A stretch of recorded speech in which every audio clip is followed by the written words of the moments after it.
half past the hour, and on Twitch One, we give you more reviews of Doctor Who with an Unearthly podcast. Coming to you in 10, 9, 8.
Okay. Half a league, half a league, half a league onward, all in the valley of death, road to 600. Forward the light brigade, charge for the guns, he said. Into the Sontaran forces, road to 600. Welcome to episode 427 of an Unearthly podcast, streaming live on the 9th of November, 2021, and featuring Flux Episode 2, War of the Sontarans, written by Chris Chibnall and starring Jodie Whittaker as the Doctor, Mandip Gill as Yaz, and John Bishop as Dan Lewis, with Jacob Anderson as Vinder. And if I realized we were introducing Vinder, I probably would have looked up Carvanista's actor, because he seems to have a bigger role in the in Flux. I am Bill Sylvia, the one in black. And if I had realized the Supergirl finale was a double length, I may have put it off until tomorrow to take a nap. With me are Randy Ronson McCulloch Good evening. and Alex Fireheart. You name, say me. And Mad Matt Winchell will not be physically with us tonight as he's not feeling well, but he did leave us with some thoughts. Yeah, he has a sore throat, and that does not help when you're trying to do a vocal podcast. Yeah. So, how's everybody's week been? Not too bad. I mean, I've been trying to get more hours at work, and by the looks of it, it's a matter of like people are getting shuffled around anyway. Because like they're trying to get one person into a full-time slot, but like management's changing, so it's like they kind of have to wait for that to settle, I guess. And then like they'll be moving people around after that, and it's just like, fuck, I'm like broke. It would be nice to it'd be nice to be getting the extra money now, but oh well. I guess we're coming up on like the major school holidays here anyway, so it's likely that I'll probably get some extra money. And I guess just to quickly clarify for those who do watch for the name change, I realized a couple of weeks ago that I'm non-binary. As part of that, I decided to change my username slightly. Yeah. Alright. That's about as far as that goes. How about you, Bill? Well, I've reached a part of the semester where it just seems like I have constant things to do all of the time. It doesn't help that a couple of times since this semester I've been trying to figure out new medication and going back and forth on changes to that. And every time I forget to take my pill, I end up barely sleeping that night. Uh, Even after I figure it out and take it a few hours late. So I just kind of been a mess, um, more or less. Hopefully within a month things will wind down, but yeah, right now I'm just all over the place. Yeah, I kind of know that feeling. I've had they put me on a new pill a few weeks ago, and I had a very bad reaction to it. So this was my Yeah. first full week without it. I think I may have mentioned it last week, but yeah, it's apparently I'm doing better now. Hmm. I remember you mentioning that last week. Yep. But yeah, I've been off it for a week, and I still have some symptoms, but not all of them.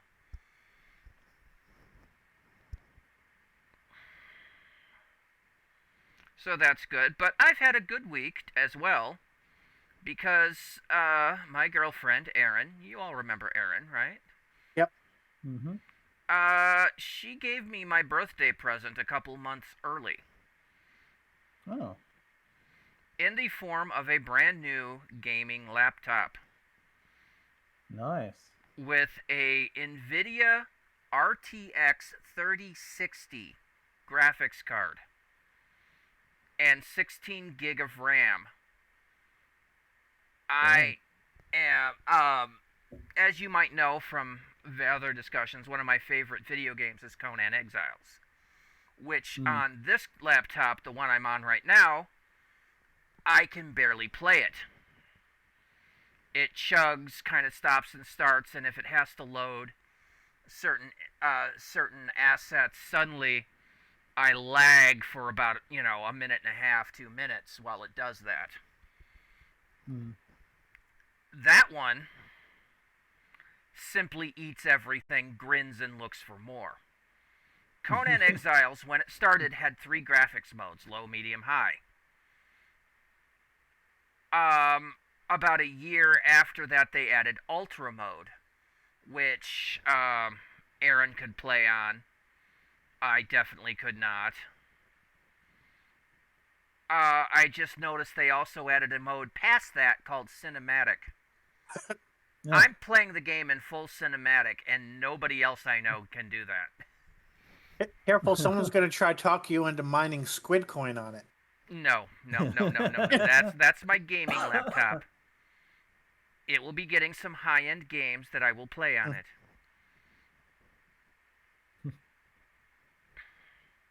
But I am enjoying that. The only downside to it is, whereas this one has a terabyte drive, that one has a 500 gigabyte drive. So I have to be careful with what all I put on it, which is why I'm on this laptop for the streaming, because this has like OBS and all my apps. Eventually OBS will be moving over, but I'm just kind of still in the process of taking stock of what I can and can't move to the machine. Luckily, OBS is significantly smaller than Fraps. Yes. Oh, it probably will. It will be moved over. It's just at this point I'm still taking stock of what programs I've Yep. got on this, what can be moved. Mm. I'm hoping to get an external drive to move some of my storage data to. Because I've got a lot of PDFs and other things that I keep on this computer. And I would like them to be accessible, but not. I don't need to have them on the main drive. They're like copies of all my cyberpunk books. Which, yes, I have in physical. I just also have a digicopy for when it's more convenient for me to just click on something and look it up in mid-game than go to my bookshelf, find the right book, and take it down. Mm.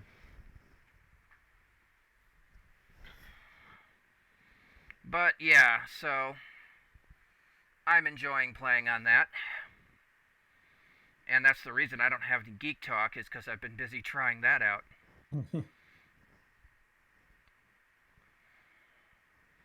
So I guess with only three of us, I guess we're ready to move on, huh? Yep. Mm-hmm. All right, so on tonight's show, we've got birthdays and news, we've got Geek Talk, and we've got episode summary, our review, and our final thoughts. We probably could have rated this episode, but that would be employing a weird double standard for this season, as we've already decided to rate this season as a whole. Yeah. Last week was definitely not rateable on its own. This week's kind of is in the way that any other season plot would have been, but it would fuck up last week, and it's hard to tell. Yeah, it's just easier Yeah. to look at it at the end of 6 episodes than it will be. Anyway, so moving on to birthdays, we've got 2 birthdays. The first birthday was November 2nd, and that was the birthday of Richard Herndl. Um, he played the first Doctor in the Five Doctors 1983. He's the first replacement Doctor.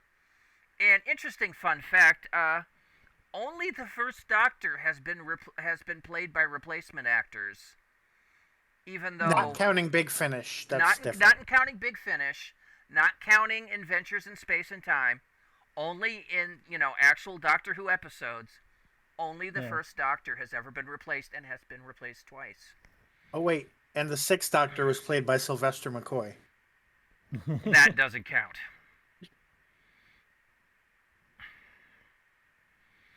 Anyway,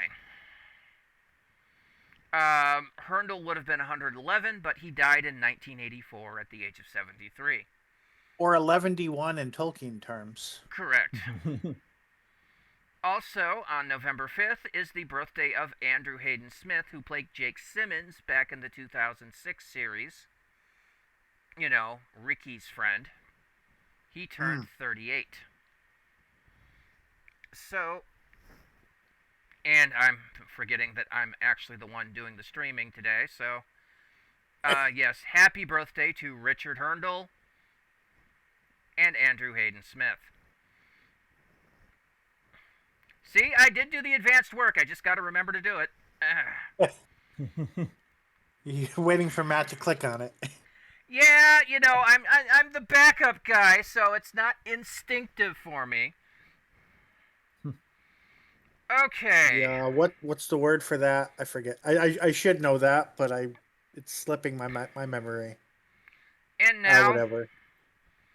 with birthdays, after that we go to lost stories, and I'm afraid we have a couple of lost stories this week. The first one is the big one. And this Unearthly podcast solemnly reports the death of Bob Baker, Doctor Who writer and co-creator of K9 and Omega, alongside friend and writer Dave Martin.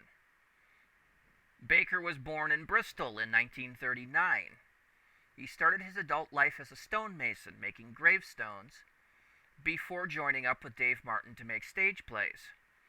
After a bit, they moved to television, writing for Z-Cars, before being commissioned to write Doctor Who. Their first script for Doctor Who was 1971's The Claws of Axos. They returned the following year for The Mutants, and were then commissioned to write the 10th anniversary special, which became The Three Doctors, and introduced the evil Time Lord Omega.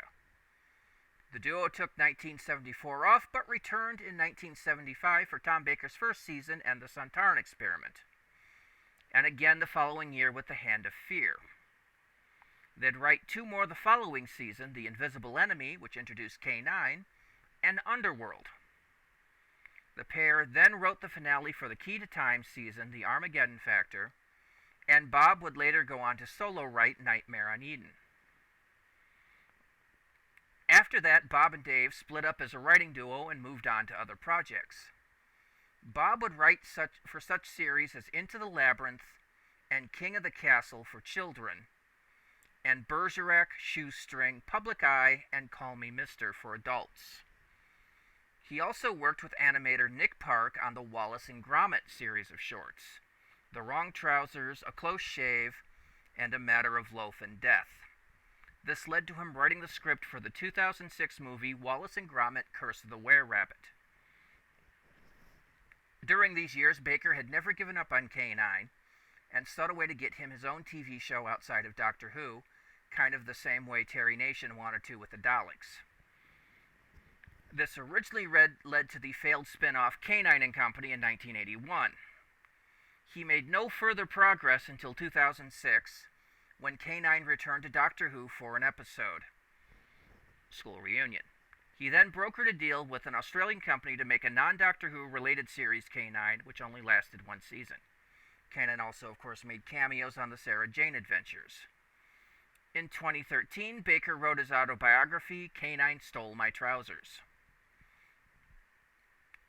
Bob Baker died on the 3rd of November in his home in Stroud, Gloucestershire, and is survived by his wife of 30 years, Marie, and his children and grandchildren. He was 82. And that's not the only death we've had.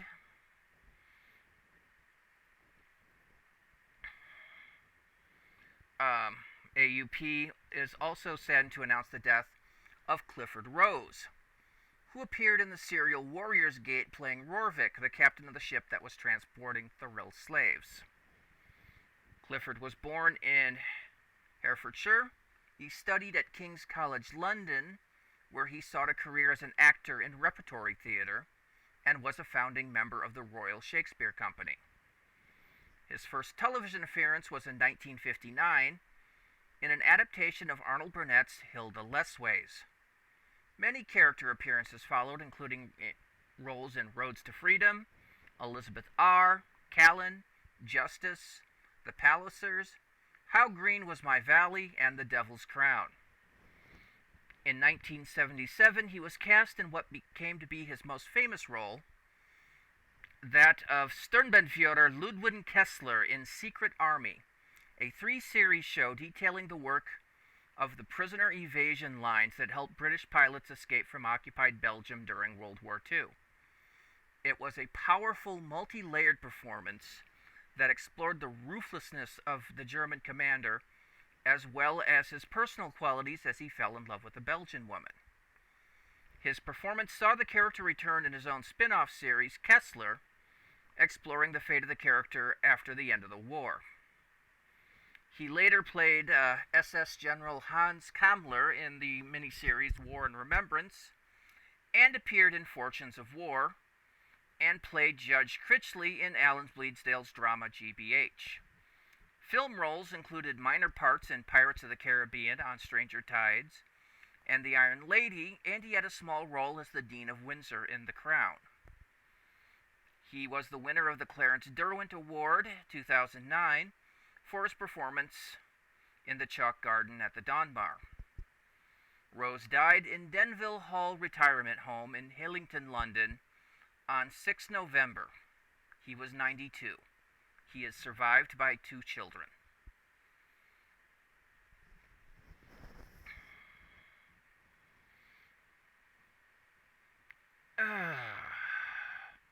So that's kind of depressing. We rarely get a 2 in the same week.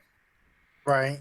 Especially Bob Baker. That hits kind of hard because I know he was still working on stuff. And that's not even without the... I think there was a tribute bump done. I didn't get a chance to see it, but the Dean Stockwell news as well. Yeah, that's actually going to come up slightly later after the Doctor Who news. Right. Speaking of which, moving on to our episode 13 news, let's talk about War of the Sontarans. Series 13. Or, what did I say, episode 13? Episode 13. Sorry, it's episodes right below series on the notes here. Okay. So, Series 13, Episode 2, War of the Sontarans. Episode 2 had an overnight viewing figure of 3.96 million viewers. This is down about 500,000 from last week, which is not unusual for a follow-up. Usually people will turn in for the premiere and then won't come back for a while. These numbers are unofficial and will be replaced by the Barb's official 4-panel numbers next week. The appreciation index for this episode was 77, up 1 point from last week. All right.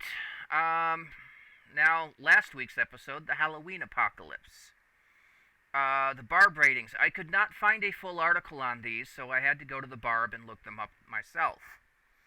The consolidated +7 and 4 panel ratings are 5.69 and 5.79 million viewers, respectively. That means that 5.69 watched on television, while the remaining tenth of a million watched on other things, phones, computers, etc. However, I couldn't get the individual breakdowns. This made Doctor Who the 9th most watched show in the UK last week. And I forget if I brought it up last week on stream or not, but I feel like this is one of those things where the ratings aren't going to be all that indicative by virtue of this being serialized. So I've already seen a bunch of people saying that they are waiting for episode 6 before they watch the rest of it. Because they just want to binge it. Yeah. You know, Netflix has ruined TV viewers. Yeah, I might have to add a little something and get on my soapbox about that. Anyway, moving on. I still remember people going on social media and bitching about the Disney Plus shows and why weren't they all coming out at once? Yeah, okay, that's it. I'm going to be up on my soapbox in a little bit here. Anyway, so we have some images and 2 trailers again for Flux. Again, the first trailer is just a cut down version of the second one.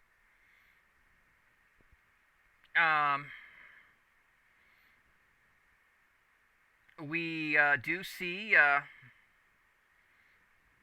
some images here in the temple following what happened this episode. The trailer kind of spoils the cliffhanger. Like it does. Spoils what happens after the cliffhanger. It does.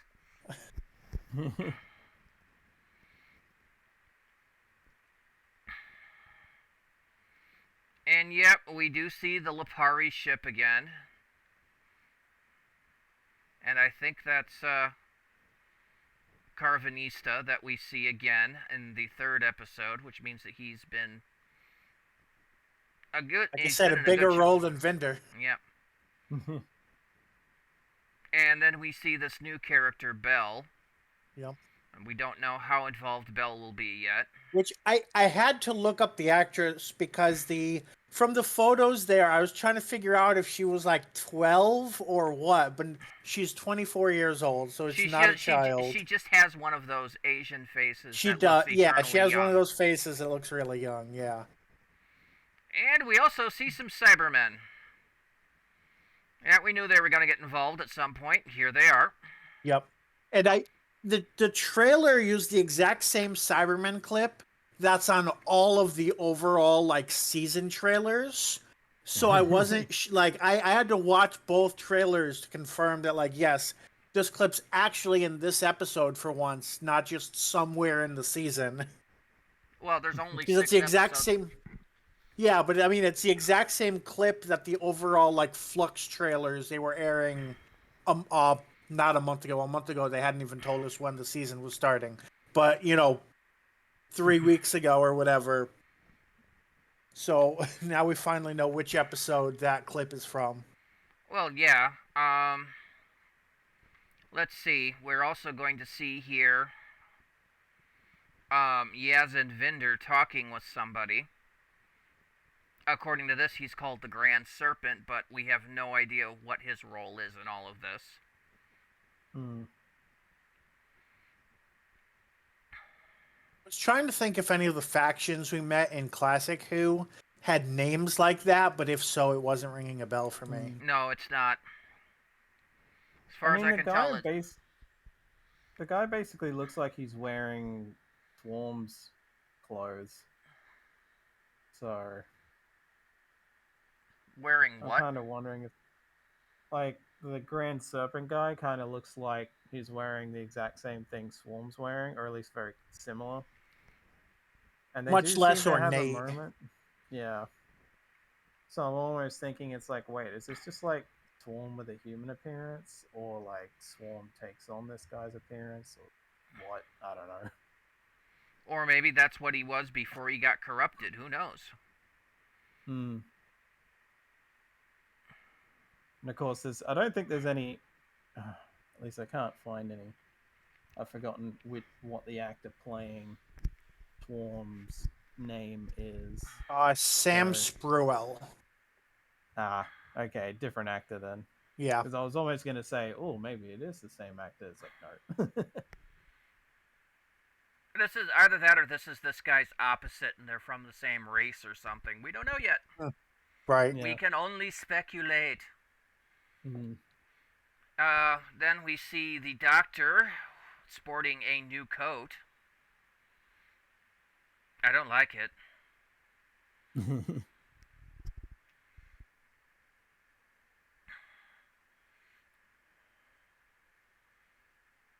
And everybody else seems to be armed up to the gills now.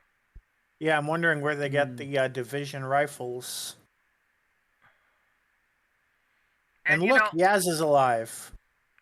And it didn't look so well. It didn't work so well with Swarm and the previously. What do they think the division rifles are going to work now?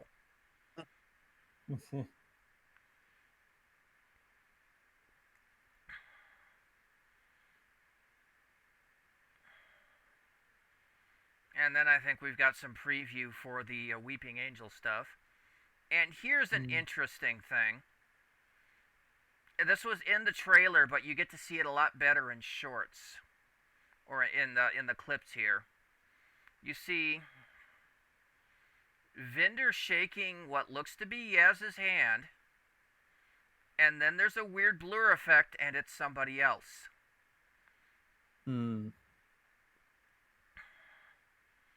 So could this be some more temporal shenanigans?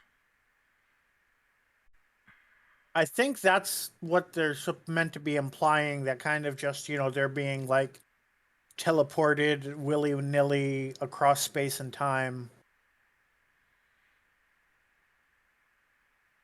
Either that or it's a dream sequence and they just haven't revealed anything about that. Yaz certainly seems confused about in the clip where she and the doctor are playing video games.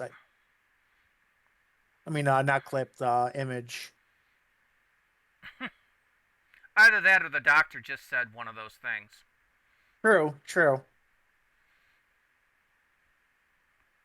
But it does seem like a very out-of-place scene given everything else going on this season. Oh, yeah. Oh, yeah, we stopped them at the temple, so we're just going to chill out, play a little Xbox. I think that's Xbox. I don't know. I don't recognize that controller. Yeah, I can't tell from this angle. It's not a Joy-Con. No. I would have to take a close-up look at that picture. Yeah, I'll know next week when I'm able to see the episode. This is how the BBC is revealing their new console. They're getting in the video game market. Good luck. Maybe it's a Switch controller. Fuck if I know. And then we have some more random pictures that we have no context for. One of which is Yaz in what looks to be her police outfit, looking in the rear view, seeing a weeping angel. Right.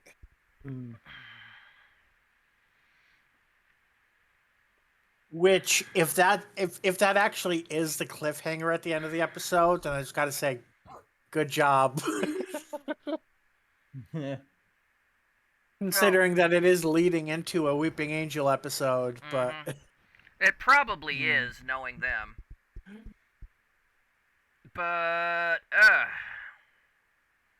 can't and none of the rest of this has any context. There's some what you pictures mean, of them Dan looking confused, standing on a pier? That doesn't tell you a lot about the episode.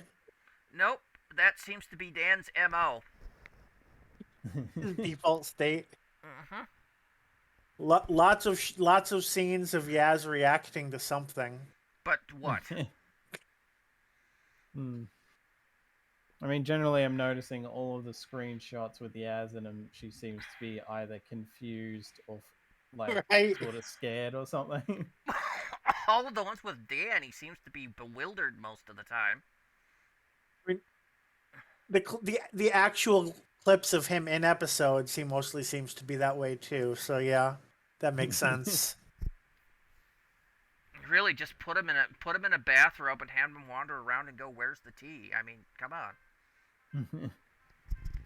I was before we decided on the tribute, I was talking to Alex about the possible bump, and I was going to do the potatoes, boil 'em, mash 'em, stick 'em in a stew song, and for the what's taters, I was gonna try to sync that up with Dan asking a question because that's it just fits him.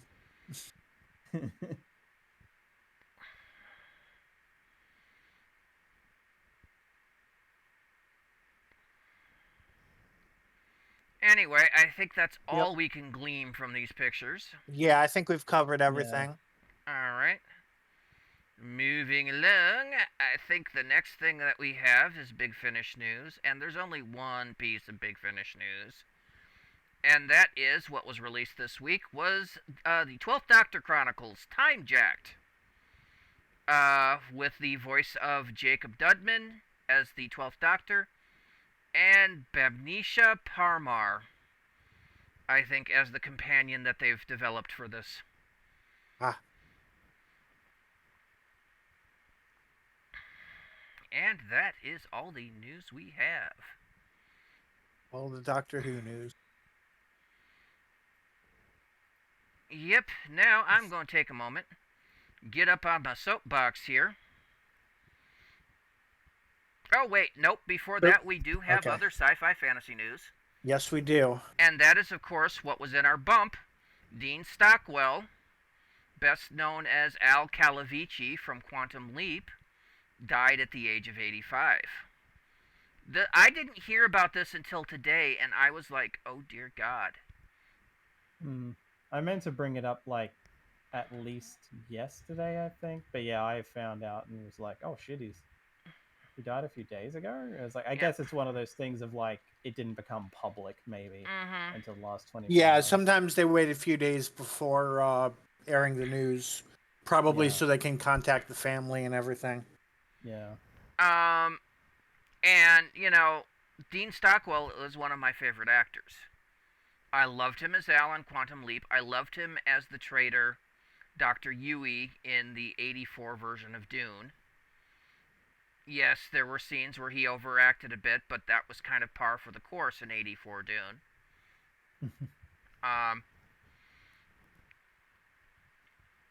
Nathan Fillion would have felt right at home on that production. I'd seen him in a few other things, and all of which he rocked in. So whenever I heard Dean Stockwell was in something, I'm like, cool, I gotta see it.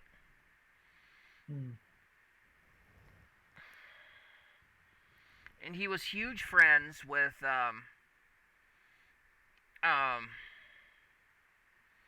suddenly my brain goes blank.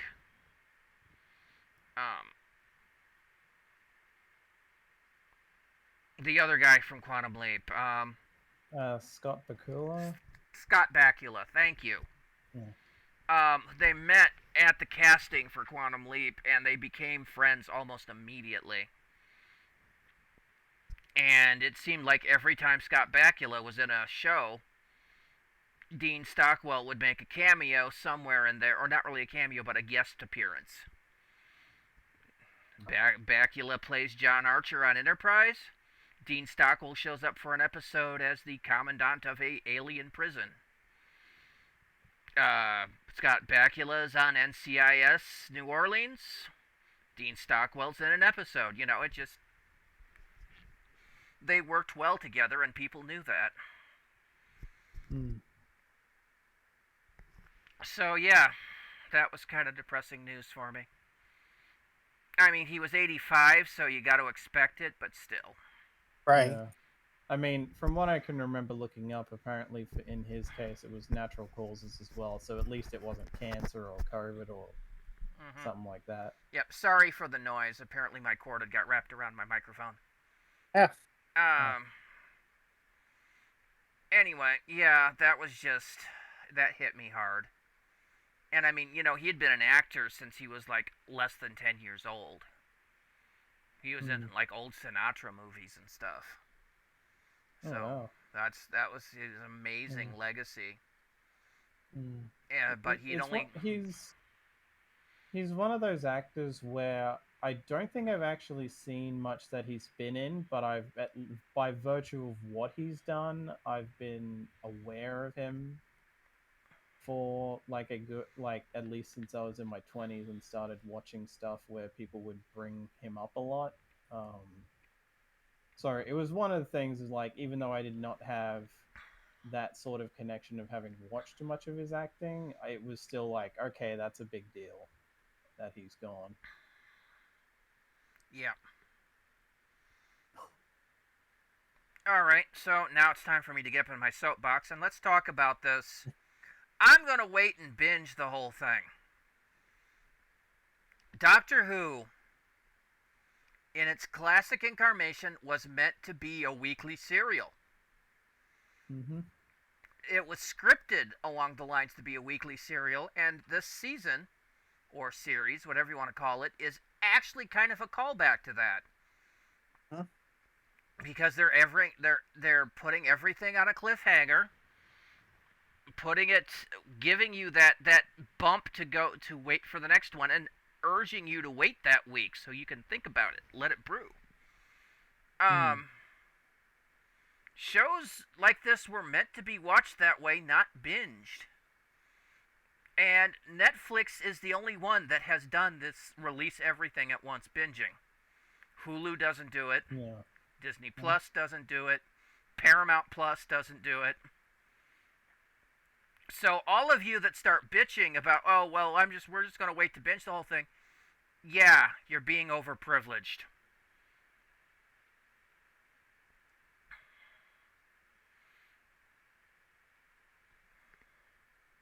So, get the thumb out, actually watch the episodes as When they come out. when Doctor Who started, you didn't even you were never guaranteed to ever watch an episode a second time, to have a second chance to watch the episode. That is also Mm. true. They expected you to watch it, and then if you wanted to catch up, read the novelization. Videotape wasn't a thing back then. You missed an episode, well, you were Mm. out of luck.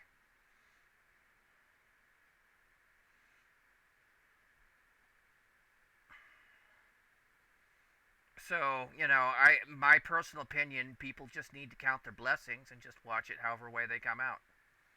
This is Mm. still a broadcast television show, so it's going to air once a week. Yeah. If you don't like it, the problem's not with the broadcaster, it's in the mirror. Mm. And of course, it's also like I wouldn't want to binge this anyway because, like, what this episode was basically an hour long, and the previous episode was 50 minutes. So it's like 6 hours. Oh no, I don't have the time to binge a 6 hour show in one day. Yeah, some people do, but it's I mean, I used to, but these days, no. yeah. I mean, I do that on occasion if it's something that I can do other things while I'm watching it. Um, yeah, I think the last time I just sat not multitasking and binged something was right around like early COVID, and I was like, I had never been around my apartment that much ever, and I didn't know what to do with my time. Mm, that bad, huh? I would just sit on the couch because it was also yeah, I was also having the apartment to myself for the first time in ages because my mother being in and out of the hospital, and that's when I sat and binged shows on Hulu for a while.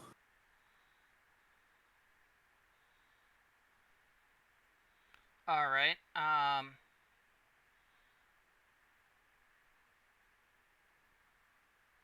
Let's see. Now I think we're gonna move on to Geek Talk because I think we didn't have much to say on that one. And the Right. first things Mm. up um,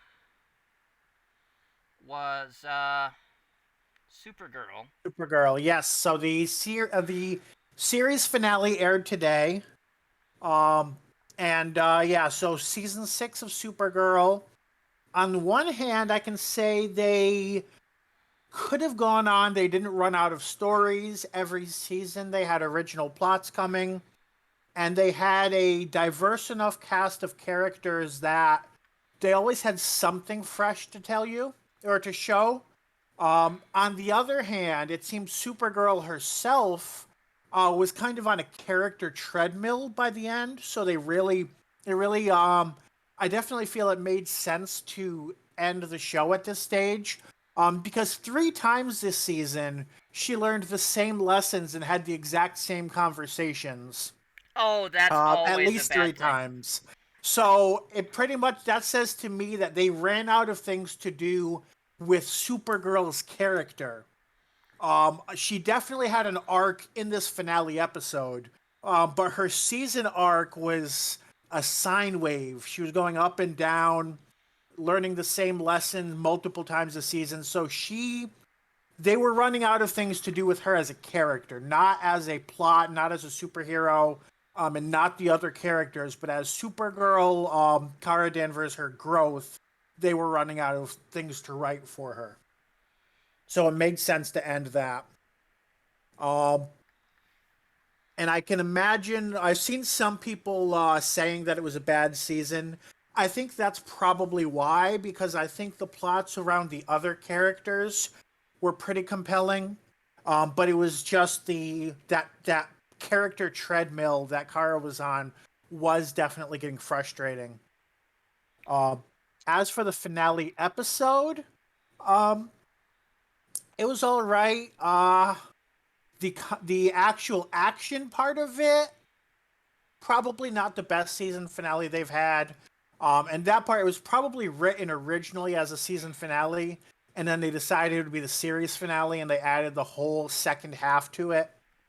Because it really could have ended there, but the latter half would have been weird as an episode on its own. Some shows are okay having like a series finale episode.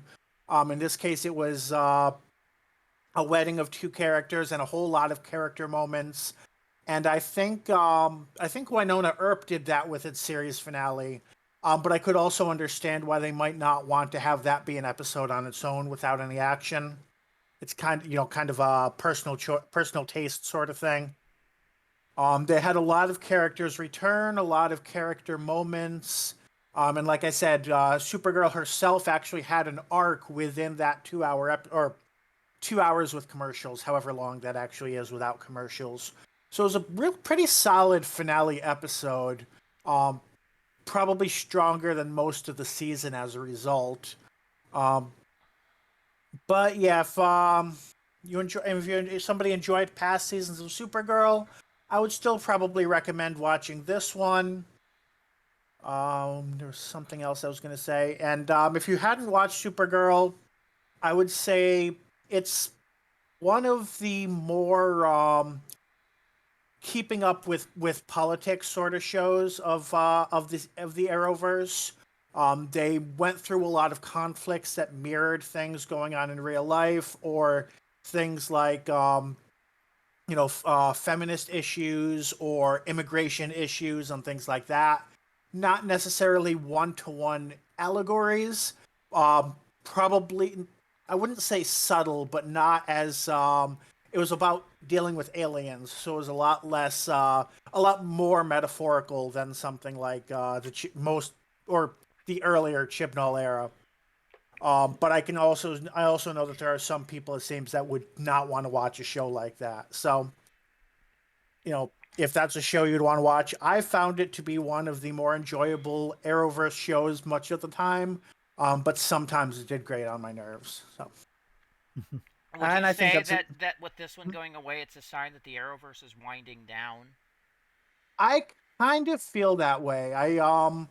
I insinuated at the Flash season finale that the Flash seemed like it was reaching a point where it needs to end. Arrow ended. Black Lightning ended. Batwoman is kind of ramping up, but that's a relatively new show. Mm. Um, but it does seem like they're at least moving on from the original slate of characters and maybe on to new characters, starting with Batwoman and whatever else kind of comes. They also seem to be diversifying a bit. They have Stargirl, which is in its own separate pocket at the moment. They have Superman and Lois, which seems to be in an alternate universe as well. So they definitely seem to be moving on to a new phase. Okay. All right. So from there, we are going on to Alex, and you saw a couple of movies. Yep. Last, yeah, it would have been last Friday. I got around to seeing Halloween Kills, and like, this movie is a mixed bag. Like, there's some genuinely interesting things in it, but also it is very clearly like a middle film. Like, there is no yeah, like, with how some people have an issue with Empire Strikes Back, just kind of feeling like it's gonna lead into the next movie, kind of a thing. Yeah, that's It's kind of kind of my like problem. with Oh, like yeah, it doesn't have its own ending, sort of. yeah, yeah. It just kind of ends, and there's no resolution. Because there's gonna be another one. Whereas, you know, you could basically take Halloween 2018 on its own as opposed to a 40 years later sequel to the original. Um, um, yeah, like, again, there's good stuff in it. I mean, for one thing, they actually show how Michael was caught, which I called bullshit on in Halloween 2018, to where I'm like, okay, I call bullshit that some random cop somehow managed to, but at the very least, they actually show you in this a flashback of how it happened. So it's like, okay, at least you showed me now, because I wasn't buying it without seeing it. Um, and as much as I uh did not like, as much as I was like, and I still feel this way, that like Halloween 2018 was like the perfect, that's it. Like, okay, good. This is a better Halloween 2 than the original Halloween 2. Good. Leave it. And then and then it was like, nope, there's two more. So it's like, oh god damn it. They at least give a better explanation than I was possibly expecting for how Michael survives the house fire. Of course, it's kind of weird because it's kind of contradictory, like the movie and what the director's saying. Because apparently the director's saying, no, no, no, Michael's a human. He's not. There's no, you know, um, supernatural shit going on. But this movie seems to imply he can teleport. So I don't know what the hell the direct, like. Maybe it's just a matter of he's just a lot quicker than we're seeing, or some shit, or people just not noticing him. But there are a lot of shots where it's like, okay, for him to have had to have gotten away like that, he has to have teleported. There's no way that he walked off. But yeah, um, but yeah, there's also, I of the Halloween movies I've seen, this is the one where I was screaming at the like, I was on my own, so I really could have, but I was like holding back from just shouting at the fucking screen with all these dumb decisions people were making, which is funny because in Halloween 2018 they don't really make a lot of dumb calls. So it's just kind of like, oh, what are you doing? By that token, this movie feels like uh the love child of the original Halloween 2 and Halloween 4. Because having seen Halloween 4 and then seeing this, it's like, okay, that they took from that, or this was inspired by that, or this, that, whatever. And it's just like, It's Is this considered the third or fourth in its continuity? Third. Third, Okay. yeah, because it's So it like, goes Halloween, Halloween, Halloween Kills. Mm-hmm. yep. Because that's not confusing at all. Yeah, I still wish they'd come. I mean, Halloween Kills is a stupid name, but I kind Yes, of I was wish thinking that that they'd, myself as well.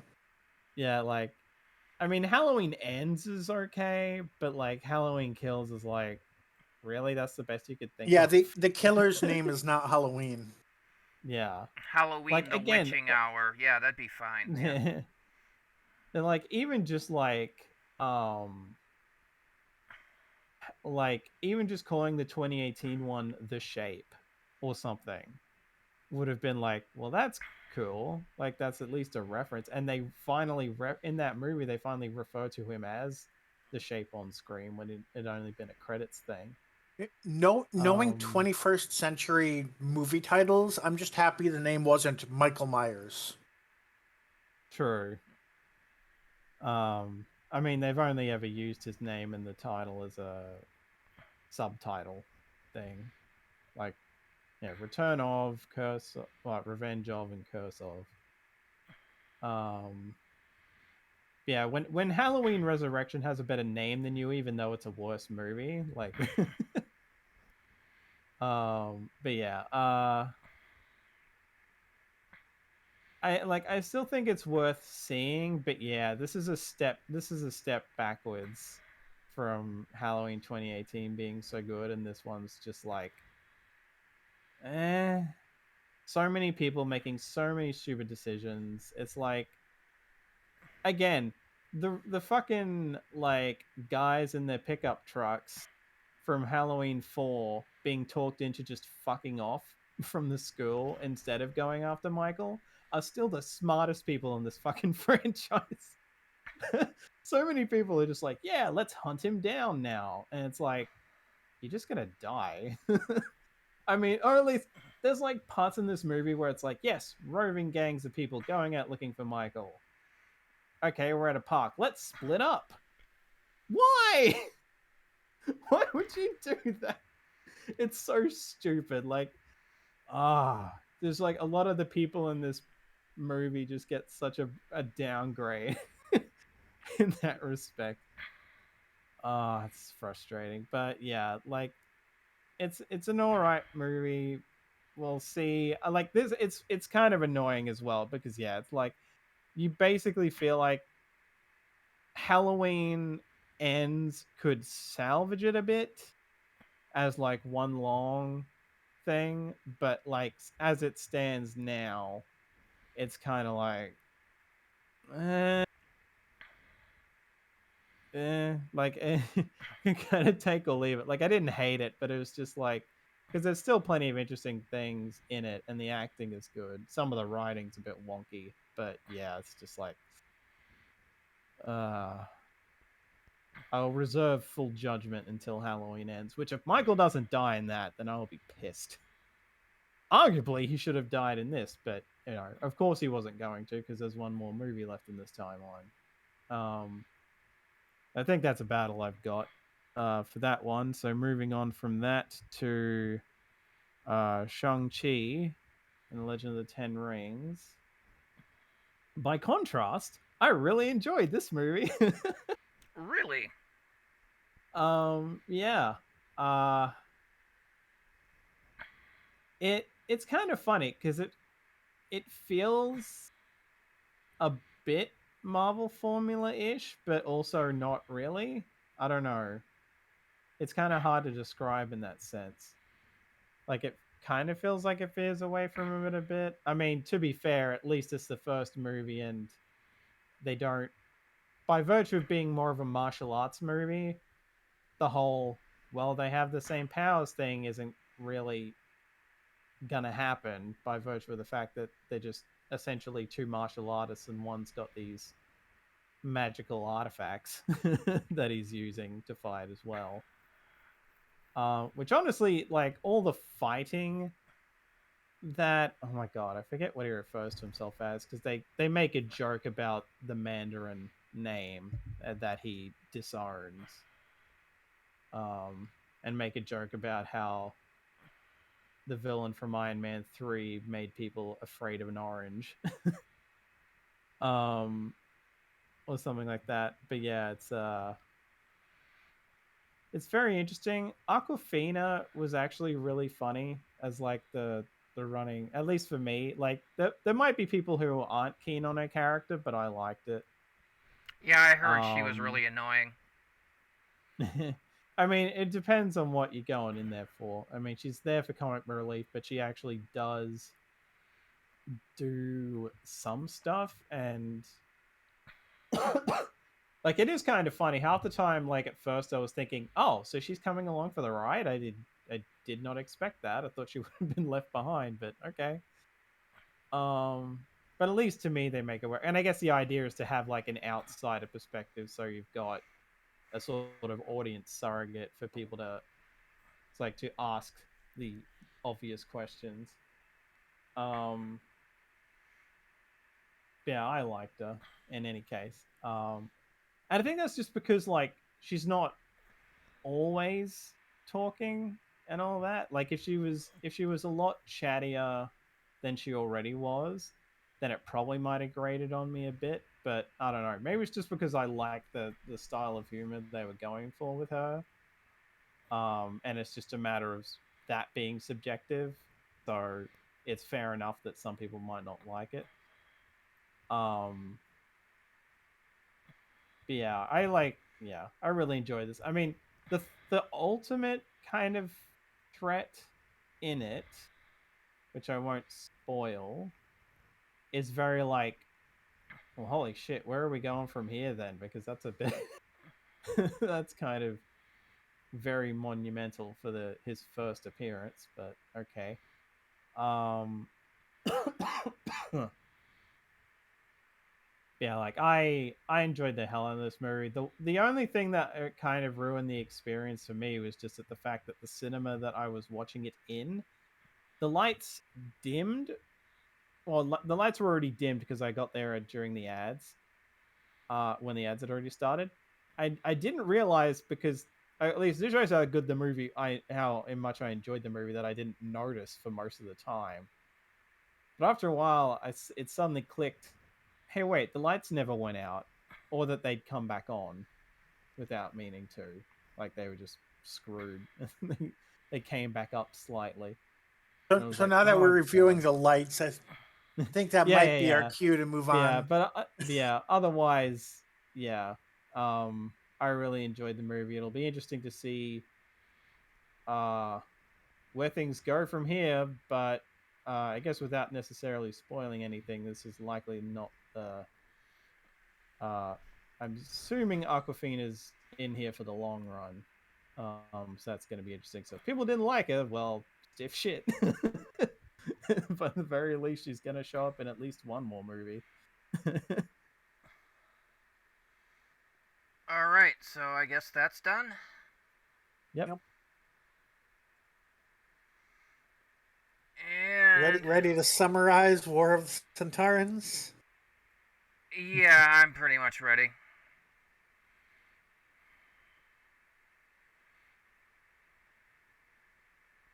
Are you going to have a stopwatch going, or? Yep. Yeah. Okay. So I guess I'll count you down. Mm-hmm. All right. 3, 2, 1. All right.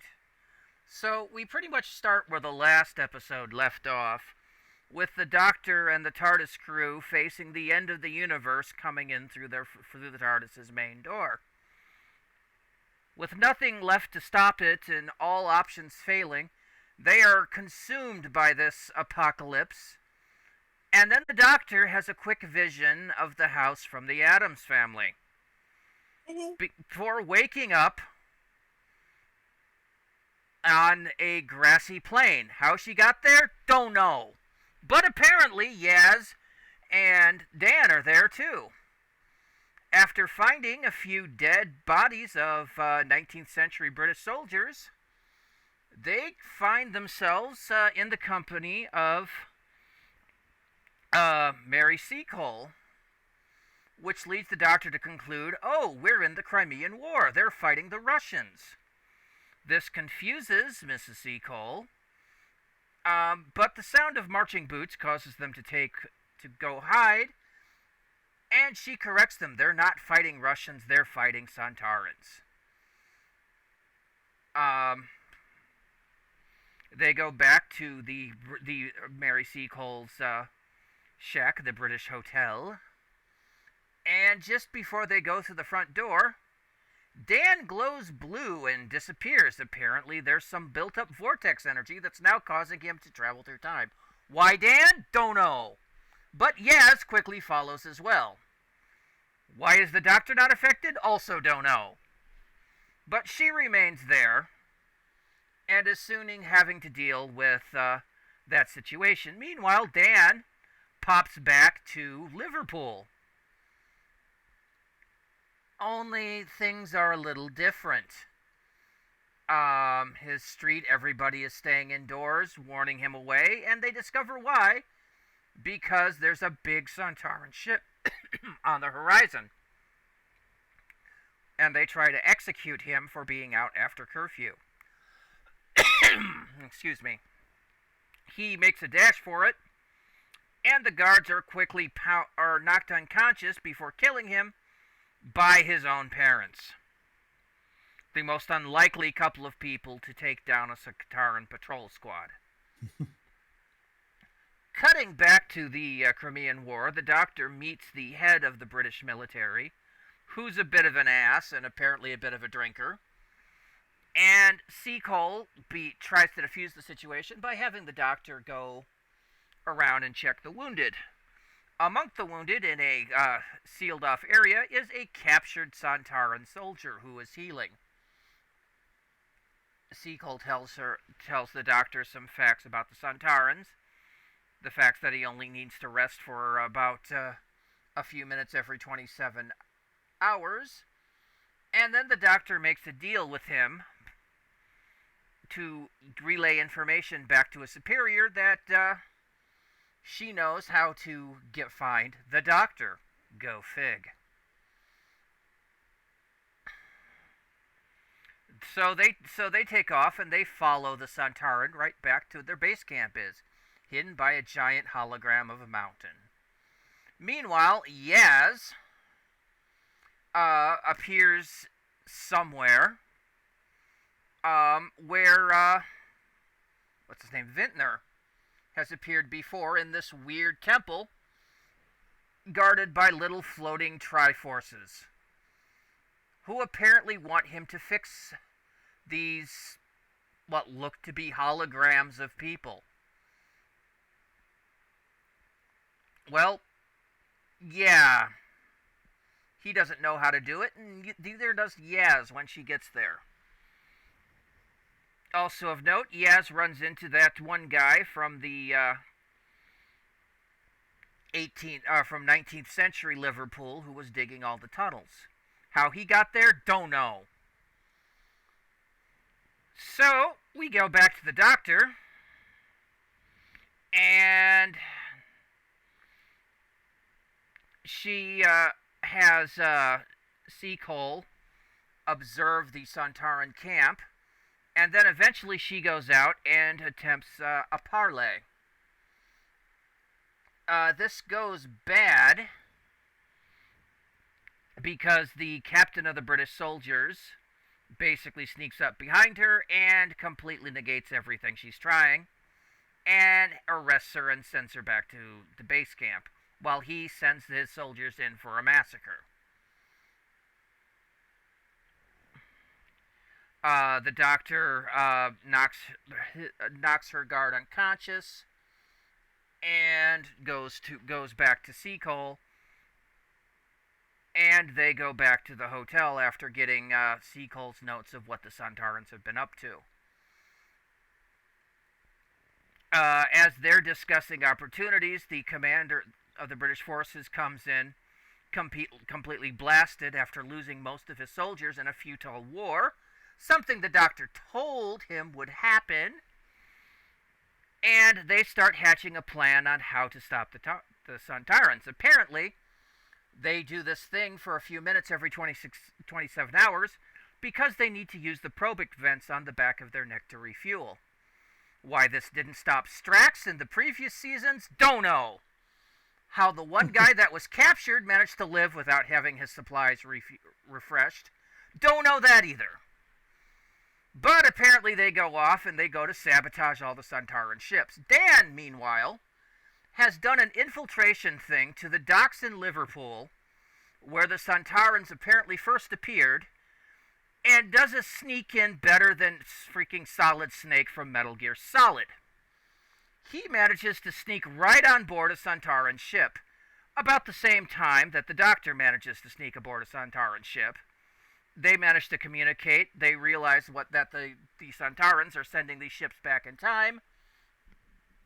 And she goes to sabotage her ships while while Dan tries to figure out how to stop them in their time. Fortunately, he has help. Once again, the Lupari, Carnavista, comes in, stops the Sontarans that were going to stop Dan, takes over the ship, and uses it to crash into all the other ships. They barely manage to escape out the chute hole.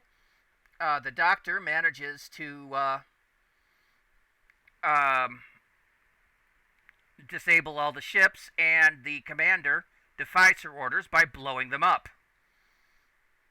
Oh, Commander's always the rigid thinking. So then the TARDIS comes from the Doctor and takes her to Dan. And she picks up Dan, and then they go and they wind up in that same temple where shortly before that, Swarm and Azir showed up, killed one of the Triforces, and basically has turned Yaz and Vintner into replacement holograms, or Mori as they're called, and now threatens the Doctor with the fact that he's going to shove time through their minds, because apparently the Mori are there to hold back time. The Doctor begs him to stop, but he ignores and snaps his fingers. End of the episode. And yes, I did it in a lot longer, but it's a big confusing ball of mess. 8 minutes and 24.7 seconds. Don't care. Okay, so let's see. Actually, that's one thing I forgot to do.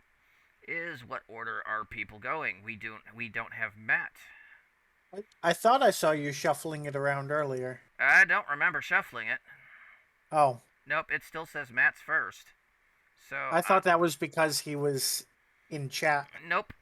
So it's just between you two.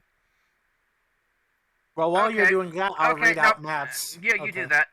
Okay. And actually, it stands as is. All right. So he says, good thing.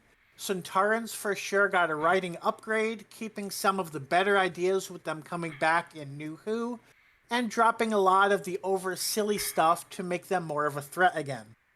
Also, their suits are a big upgrade from the flashy blue plastic ones they've been using. That's for certain, although they did keep more of the silly stuff than I initially thought. They did still have them doing Santar Ha as a chant. Which, I mean, any army will have things like that, so I didn't really mind that. Yeah, I know, but that was just part of the campiness that was brought up. As for them being a threat, I have things I'll be talking about with that later. Okay. So I'm first then? Yes. Okay, so what I liked was that the guest star being Mrs. Seacole, who I thought they were saying Mrs. Seagull because of Jodie's accent at first. I like how her skills are what leads to them, their strategy. In the RTD era and possibly the Moffat era, the Doctor would have just pulled out of their ass at some point. Oh, yeah. Don't you know Sontarans need to rest for 7 minutes every 27 hours? With absolutely no reason for knowing that knowledge. Here we actually have a character in the episode who figured that out. And it's also part of the, if you're looking at the historicals as being edutainment, you're learning that the traits of this historical figure as well. So kind of a twofer in that regard. So I like that aspect overall. All right, Mm. Alex. Um, God. I mean, I wasn't really surprised that Matt took my initial one because I figured the Sontarans were going to come up at some point. I guess kind of leeching off Bill's a bit. I like that this was a historical setting where it wasn't like an insanely well known historical figure. Um, like I can guarantee you, I had no idea um, who Mary Seacole was prior to this, and I know I've seen at least one person be like, uh, say that this actually made them look her up to learn more about her. And it's like I kind of like that the idea of using historical figures like that because, like, yeah, you actually like if people are interested enough, they can just go out of their way and like also brought up that you don't really get like a big dump of exposition about who she is. It's just like it naturally like certain stuff about her just kind of naturally comes up without you Hmm. know the big info dump. um yeah, it was generally nice to see like a historical figure that otherwise probably wouldn't have ever come up necessarily, especially because I think they bring they bring another figure up who you probably would have expected to see instead. I've already forgotten. Florence Nightingale. That's it. um like you would have expected Florence Nightingale instead probably, so it's kind of fun and like a hell of a lot more interesting that it's a historical figure that I had no clue existed prior to this. Well, that's because history basically forgot about her for like a century. Hmm. It was all about Florence Nightingale and her returning to England and actually starting up a school to help train nursing, which they hadn't really to train battlefield nurses, which is something the British forces hadn't had before. Ah. But they had forgotten that while Florence Nightingale only worked so far from the front line, Mary Seacole was just barely off the front, Hmm. treating the wounded.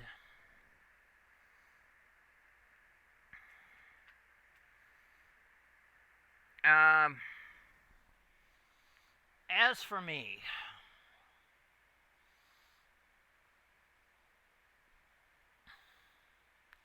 it's nice to see them explaining certain bits of Doctor Who mythology that we hadn't gone because the Pobrick vents have been there.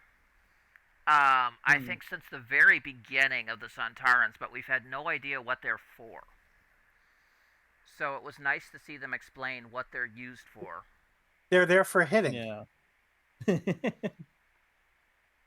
Even if what they said does not make 100% sense, which I will talk about in a bit.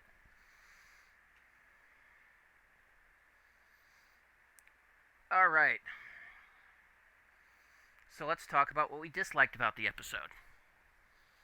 Matt's So first. Matt says, while the extra branches of the story seem to be coming back together into something, there are still a lot of hanging questions, and worse yet, it at times feels like the plot is shoehorning in new things from nowhere to make this convoluted Flux plot work. Well, I will agree that there do seem to be new elements coming out of the Mhm. woodwork. Which Hmm. I think is a good thing if they're followed up on. There's a lot of stuff in the Yeah. realm of they better address this later. Hmm. Like who the hell Passenger is. Right. Like you mentioned in the summary, why are these tunnels from 1820 leading into the planet Time? Don't know. Are we going to find out that time is Earth? Then I'm gonna, yeah. What is?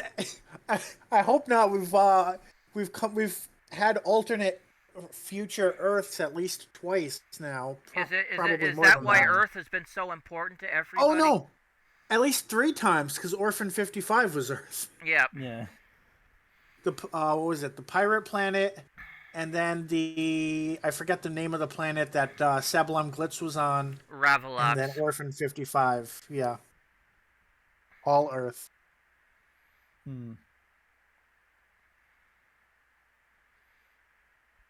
Okay, so Bill. So now me. So you kind of hinted at this, but Passenger is what I disliked about this episode. Why the stupid name? Why the stupid face? By the way, apparently you can buy that mask off of Wish, except it doesn't come gold. They had to spray paint it. Why doesn't he speak? Where did he come from?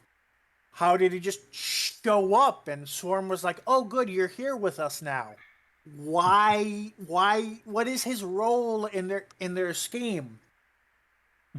What? Just what the absolute fuck? I don't. I can't even. I don't even know if I can call him a character yet. I have a theory. Okay, that it's a demon. No. I just don't know why, but I have a feeling that it's Dan's lady friend. Ah, because of that scene with Azure. Correct. Hmm. Yeah, that'd make sense. Which, if that is the case, that may explain why there is no info on that character yet, because it's supposed to be a reveal. That is just my theory based on what we saw in the first episode. I could be greatly wrong, but yeah. Yeah. I just realized he may be based on what's his fuck from Superman 2. The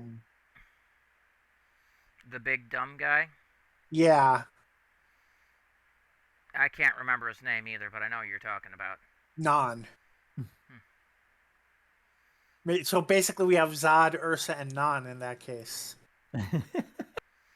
If he ever says kneel before Swarm, that's it. I'm done. uh, All right. What do you want? Kneel, Doctor. So, wow, what does Alex dislike? Hmm.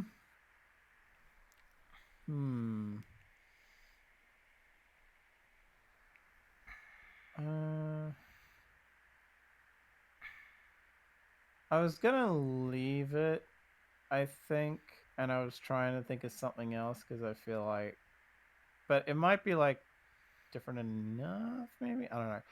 But like, as much as the Sontarans are a threat, there are still moments here and there where it's like, I don't get, like, and some of it's just, main character shields.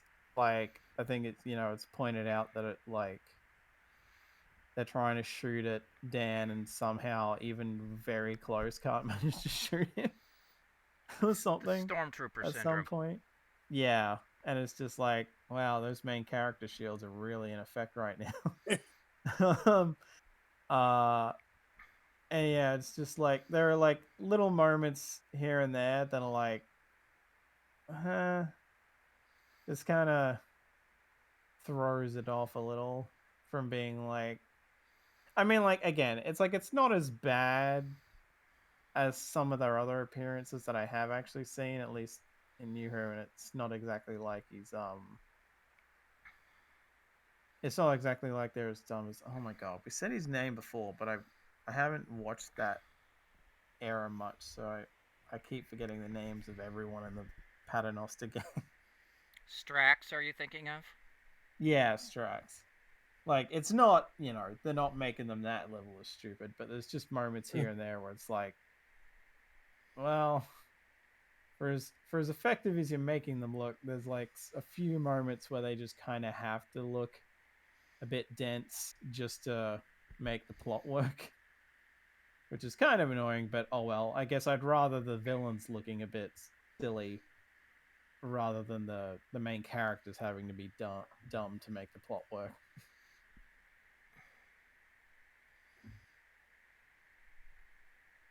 All right, are you done? Yeah. All right. Well, this will take me back to what I was about to say earlier. If you are going to insert something new into the Doctor Who continuity that explains the appearance of something that's been there for a while, please make sure that it doesn't not only conflict with previous episodes, but conflict with the one you're actually writing. So the big reveal is that the probic vent is used because Sontarans can't live in regular Earth atmosphere for more than 27 hours, and they need to be topped off with gas supplies, whatever you want to call it, from their own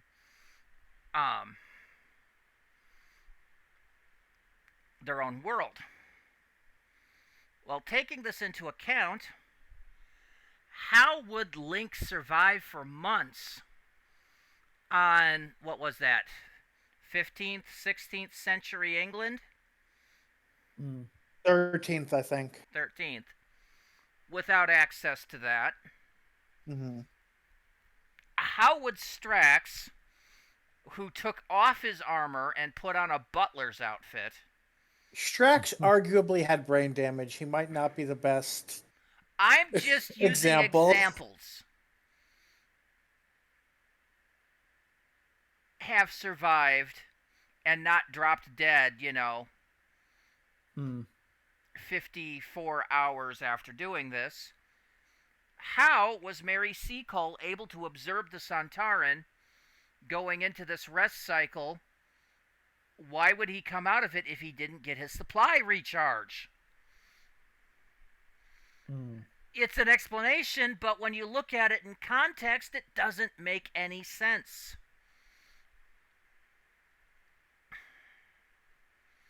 Yeah, I could see. I was kind of interpreting it as being like, kind of like how a person can go several days without food, but they get weaker. Mm-hmm. But then the immediate retreat doesn't actually make sense if you look at it that way, because the commander would have been like, "Yeah, we'll kill you all, and then we'll go back home." Yeah, it doesn't make sense.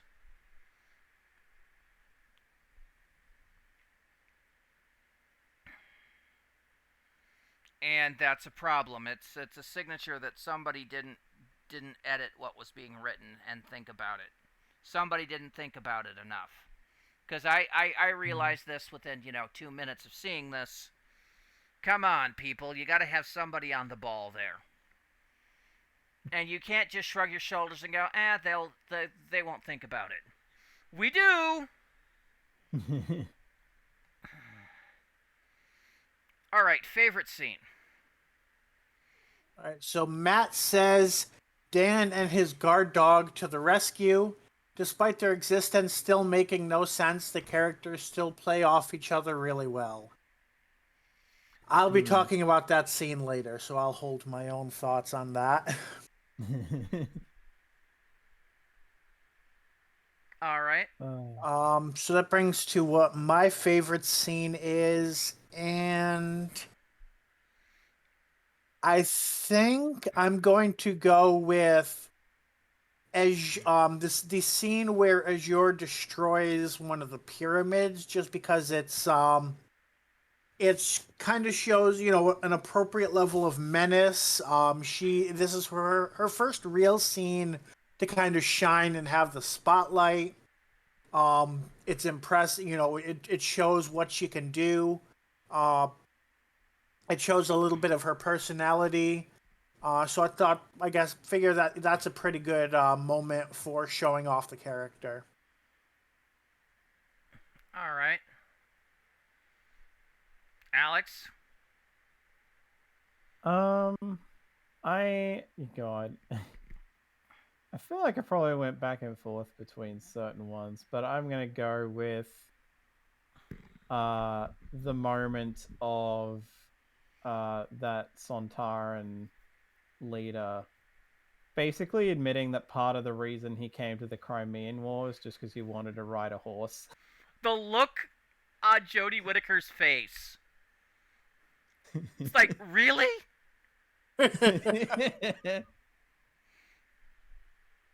That seemed like something Strax would say. It was.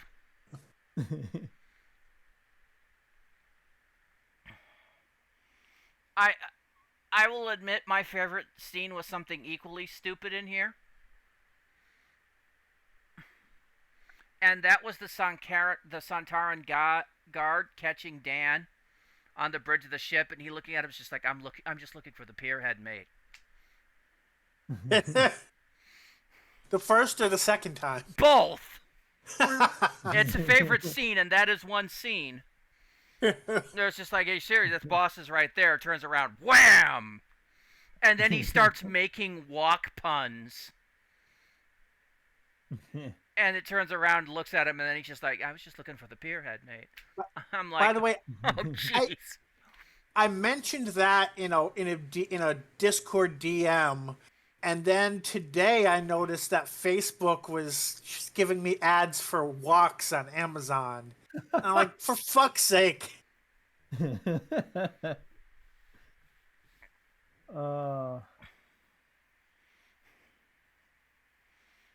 Yes, they're watching everything you type. Okay. So, least favorite scene. Okay, so Matt says time needs to be controlled. What on earth is this going on about? Yeah. That's all he says there. And yeah. I mean, I feel like that's part of the plot. Like, it's something that is yet to be explained. It seems really weird, and it definitely would be, a score tanker if they don't explain what the fuck that means. But it seems like it's going to be explained. I'm getting the same weird feelings about this whole thing. Time is evil. Oh, actually, that reminds me. I liked the mention of time as destruction. Because if from the way time is described in physics is it's a measure of entropy. So that, like, I thought that, like, if that's what they meant, I thought it goes really well. But the whole idea of, like, time as this evil thing that's going to run rampant is definitely seems weird. Mm-hmm. But my other problem is, up until this point, the Time Lords have been kind of the ultimate authority on time. Mm-hmm. And now we're basically learning, nope, there's something more powerful, and it's not the Guardians. Well, fuck you.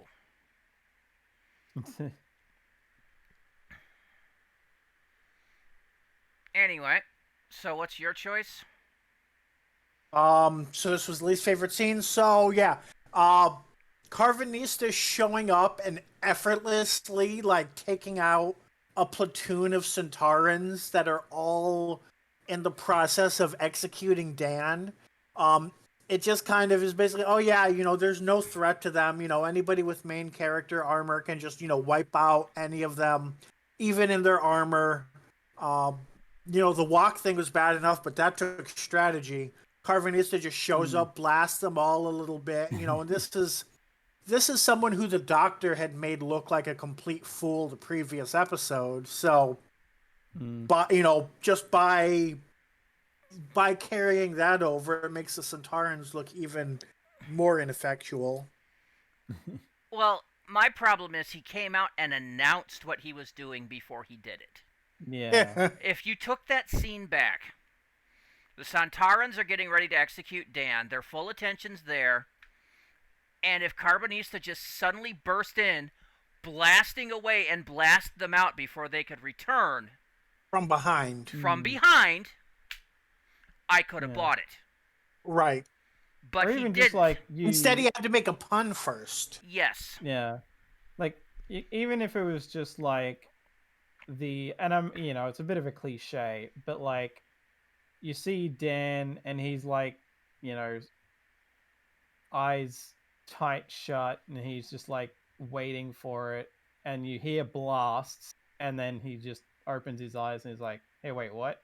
And they're just all Or laid out. better yet, like I said, he bursts in, take these guys out, and then makes his pun. Yeah. Right. Surprise, then pun.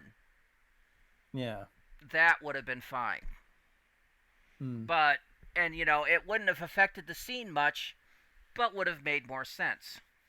Which is another issue of people needed to sit back and think about this. Hmm. All right. So, Alex, yours.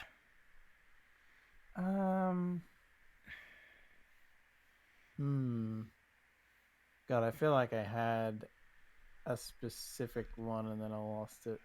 So, honestly, I'm gonna go with Vinda trying to shoot Swarm and Azure so many times before Yaz gets him to stop trying. Because it's like, you would think after like that second attempt, maybe he would go like, "Oh, right, they can teleport. I should probably stop doing this." It's like I've got a few more rounds left in my pistol. Like he would have taken Yaz out eventually if she hadn't made him pretty stop. much.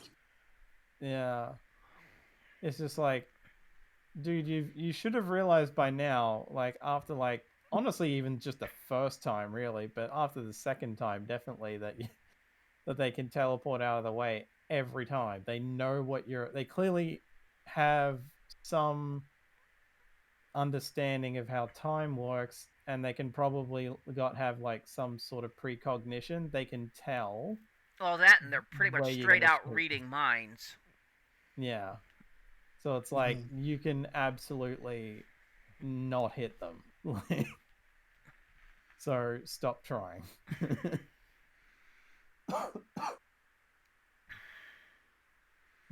So, my least favorite scene is Dan, who has just joined the TARDIS crew last episode. Pardon me. Suddenly gains all the skills of a commando assassin as he sneaks through an entire guarded sentry zone full of Sontarans, and none of them see anything he does. He's able to sit there, take pictures, video footage, and then sneak onto a ship. And nobody sees dick. Well, he learned not to shout, which was the most important skill, apparently. Because that's what got him caught last time, was shouting, which isn't very stealthy. I mean, like, I feel like I partially let it slide. Like, I don't give it a full pass, but I at least let it slide a little in that he's not making much of any noise, and they're not exactly on a high alert. Now, if they were supposed to be on a high alert and he was sneaking through that easy, then I absolutely would have called bullshit. Now, why wasn't he making noise if he was carrying this walk with him that, he probably doesn't have any practice carrying through espionage missions with? Yeah, that really should have been rattling around, and it wasn't, and he was... Although, on that note, what the fuck is the difference between a walk and a skillet? One has a rounded bottom, one has a flat bottom.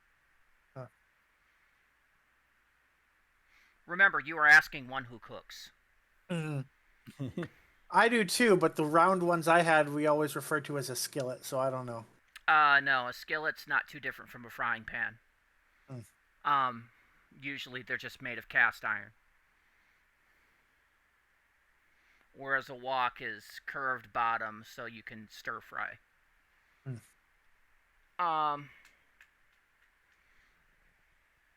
But no, I mean, he has full commando just going through there. I don't feel he has enough experience. If this had been Yaz, who has now been traveling with the Doctor for 2 seasons and loads of adventures we haven't seen. Yeah. and was a trained police officer before that, I could see her sneaking through there. I could buy it. And apparently was a top student on trapezium something. Yes, but that's not important right now. But I can see her being able to sneak through like that. Dan, though, just joined, and he seems to be a bit of a lunkhead, you know? He doesn't seem to be that agile, stealthy type. And yet here he is, freaking sneaking through a camp filled with professional soldiers. All of whom seem to just roll absolute botches on their perception rolls. And I mean, he's sneaking right behind them, and yeah, fuck that. It's either, you know, he's suddenly super skilled, or they're the worst soldiers ever. And if they're the worst soldiers ever, why are they a threat?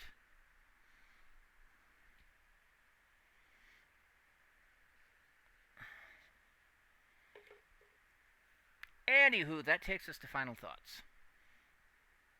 So what Matt said is, while much more grounded in what's happening, the story is still very much on its head and feels like it's making up stuff as it goes now. Hopefully there will be some sort of explanation for all this, but he's having doubts. Help us, Russell, you're our only hope. It's funny that Matt makes a Star Wars reference there, because segueing into mine, they make another Star Wars reference in this episode, I'm assuming intentionally, as the walking carpet has Dan go into the garbage chute.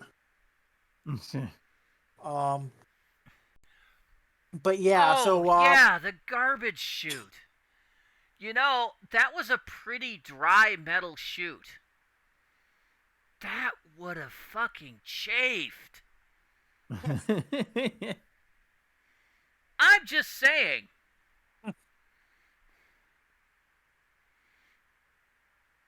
I lost my train of thought there, but yeah, so this continues to be very different from anything that the Chibnall era has given us, in a good way mostly. The historical, again, is much more solid than we've gotten from him in the past. The sci-fi is much more solid than we've gotten in the past. It still feels a bit Spaceballs-esque,